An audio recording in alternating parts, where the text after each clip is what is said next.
जामिया मिलिया इस्लामिया में वैसे स्टूडेंट जिन्होंने इस बार एंट्रेंस एग्ज़ाम दिए हैं, फाइनली इस वीडियो में कौन कौन से डॉक्यूमेंट्स आपको at the time of admission लेकर जाना होगा उसके बारे में बताया जाएगा।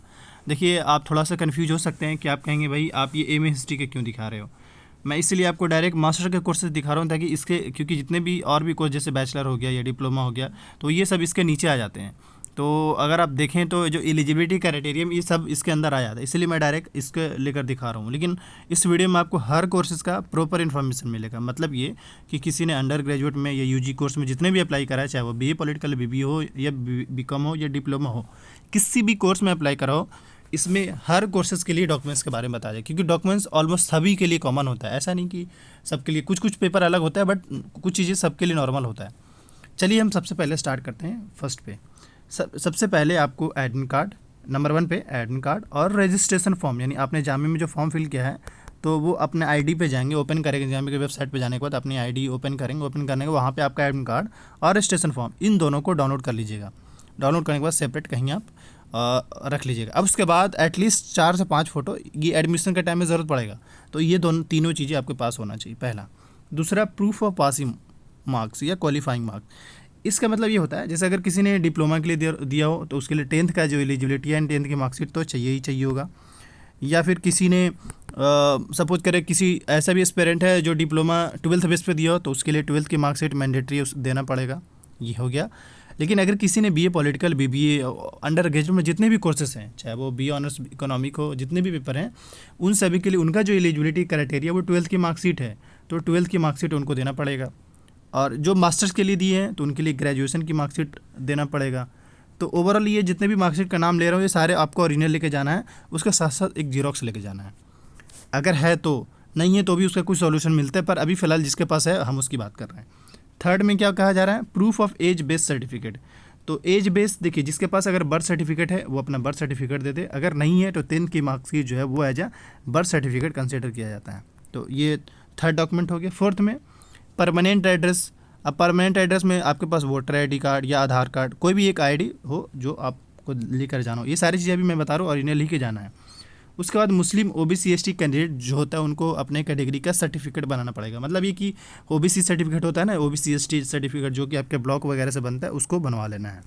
उसके बाद फोर कैंडिडेट हुआ जो पीडब्ल्यूडी कैटेगरी का स्टूडेंट्स है उसको भी अपने कैटेगरी का सर्टिफिकेट बना लेना है। उसके बाद जो है, जो जम्मू कश्मीर के जो एस्पिरेंट है, जो जम्मू कश्मीर के एस्पिरेंट है, उनको इस बार जो है डोमिसाइल सबमिट करना पड़ेगा। डोमिसाइल, अब उनका डोमिसाइल बनता है तो उनको इस बार डोमिसाइल सबमिट करना पड़ेगा।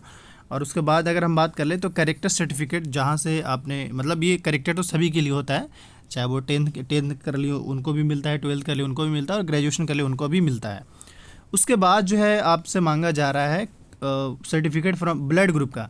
देखिए ये ब्लड ग्रुप अपने आसपास में भी बनवा सकते हैं, सर्टिफिकेट बनकर मिलता है। मतलब पहले ब्लड टेस्ट होगा आपका, उसके बाद आपको कौन सा ग्रुप है वो बता करके आपको उस हिसाब से सर्टिफिकेट दिया जाता है। तो ये आपको खुद से बनाना होता है, मतलब कि आपको किसी भी हॉस्पिटल में जाके बनवा सकते हैं, तो इसको भी लेकर आना होगा।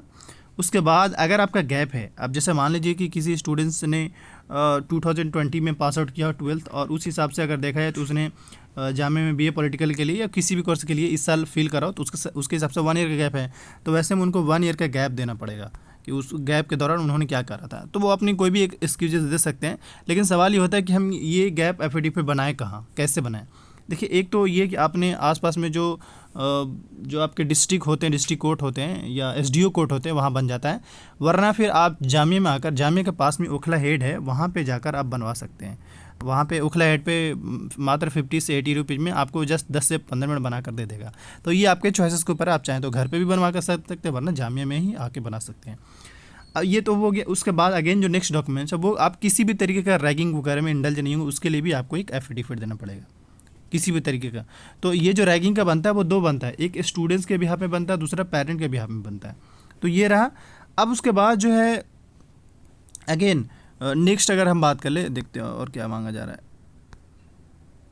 हाँ, अब इसमें अगर देखें तो जैसे ये कहा जा रहा है कि अगर कोई ऐसा भी स्टूडेंट्स हो जो उन्होंने जैसे बीए बीएससी बीकॉम में अभी उसका रिजल्ट डिक्लेयर नहीं हुआ, तो जिस सेमेस्टर का रिजल्ट निकल चुका है वो अपने स्कूल से कॉलेज से उसको वेरीफाई करके अब सबमिट कर सकते हैं। लेकिन फाइनली आपको ग्रेजुएशन की मार्कशीट तो सबमिट करना ही पड़ेगा। लेकिन होता ये मैं बता रहा हूँ फिर से यहाँ पे, देखिए मान लीजिए किसी का डॉक्यूमेंट्स अभी नहीं है, जैसे मार्कशीट अगर किसी का नहीं है तो ऐसा नहीं कि जामिया एडमिशन नहीं देगी, एडमिशन दे देगी, लेकिन आपको एक कुछ दिन का टाइम दे देगा कि हाँ ऐसा है 15 दिन या 1 मंथ के अंदर में आपको डॉक्यूमेंट्स जो है वो सबमिट कर देना है। तो ऐसा हो सकता है कि किसी को डॉक्यूमेंट मिला हो, किसी के पास डॉक्यूमेंट्स नहीं भी मिला हो, क्योंकि अभी ऑलमोस्ट सीबीएसई वाले का रिजल्ट आया जरूर है लेकिन किसी को मार्कशीट मिला नहीं है।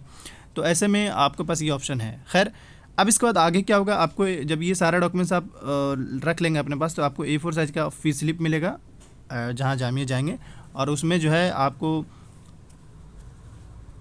यानी कि जिस हॉल में आपको कहा जाएगा हाँ भाई इस हॉल में आपका एडमिशन होगा, तो वहाँ चले जाएंगे, आपको वहाँ से एक फीस स्लिप दिया जाएगा जब आपका एडमिशन हो जाएगा तब। तो उसके बाद इस पर आपको क्या करना है, मतलब पेमेंट नेम और पेमेंट ये सारी चीज़ मेंशन होता है। फिर जामिया के पास में 2 बैंक है, इंडियन बैंक और बैंक ऑफ इंडिया, किसी भी बैंक में जाकर पेमेंट कर दीजिए। पेमेंट करेंगे तो यहाँ पार्ट जो है ना वो खुद रख लेंगे, मतलब बैंक वाला ही। उसके बाद एक पार्ट जो आप खुद रखेंगे और उसके बाद एक रिमेनिंग पार्ट जो है वो आप जाकर जामिया में जहाँ आपने एडमिशन लिया जिस डिपार्टमेंट में वहाँ जाकर सबमिट कर देंगे। इस तरीके से मैं आपको एक थोड़ा और बता दूँ कैसे होता है आपका एडमिशन, चाहे वो किसी भी कोर्स में आप दिए हों। होगा ये कि सारा डॉक्यूमेंट जो मैंने बताया सारा डॉक्यूमेंट्स आप रेडी कर लेंगे जेरॉक्स के साथ साथ ओरिजिनल के। उसके बाद आपको क्या होगा कि आप क्या करेंगे, जामिया जिस बिल्डिंग में आपने बताया कि उस बिल्डिंग में आप जाएंगे वहाँ पे आपको एक हॉल में बैठा दिया जाएगा। मैक्सिमम स्टूडेंट सभी एक हॉल में बैठा दिया जाता है। उसके बाद सभी को एक फॉर्म दिया जाता है। फॉर्म में ज़्यादा कुछ नहीं, नाम आता पता और मतलब एड्रेस वगैरह, और उसके बाद रोल नंबर और किस कोर्स में आपने अप्लाई किया था ये सारी चीज़ें, और रोल नंबर रजिस्ट्रेशन नंबर ये सारी चीज़ें आपको फिल कर देना होता है। उसके बाद उसी जो आपको फॉर्म मिला है फिल करने का उसी के साथ सारा डॉक्यूमेंट्स अटैच करके दीजिए। उसके बाद जो है आपका डॉक्यूमेंट्स वेरिफिकेशन होगा, मतलब आपके टीचर बुलाएंगे हाँ भाई इतने रोल नंबर इतना जो हुआ है, तो उसके बाद आपके डॉक्यूमेंट्स वेरिफिकेशन होंगे। वेरीफाई होते ही आपको ये A4 साइज का स्लिप दे देगा। उसके बाद फिर पेमेंट का प्रोसेस मैंने बता ही दिया, पेमेंट करेंगे। उसका एक पार्ट जो बचेगा वो बैक टू बैक घर लेकर आ जाएंगे, और इससे आपका यूज़ समझिए कि आपका, क्योंकि आपका ये एक पार्टी डिसाइड, आपका एक पार्टी यही है ना, आपको डिसाइड करेगा आपका एडमिशन हो गया है। तो इस तरीके से जामिया में एडमिशन का प्रोसेस होता है बस। और इसके अलावा और फिर भी अगर कोई किसी को क्वेरी होगा तो कमेंट में ज़रूर बताएं। Thank you for watching this video.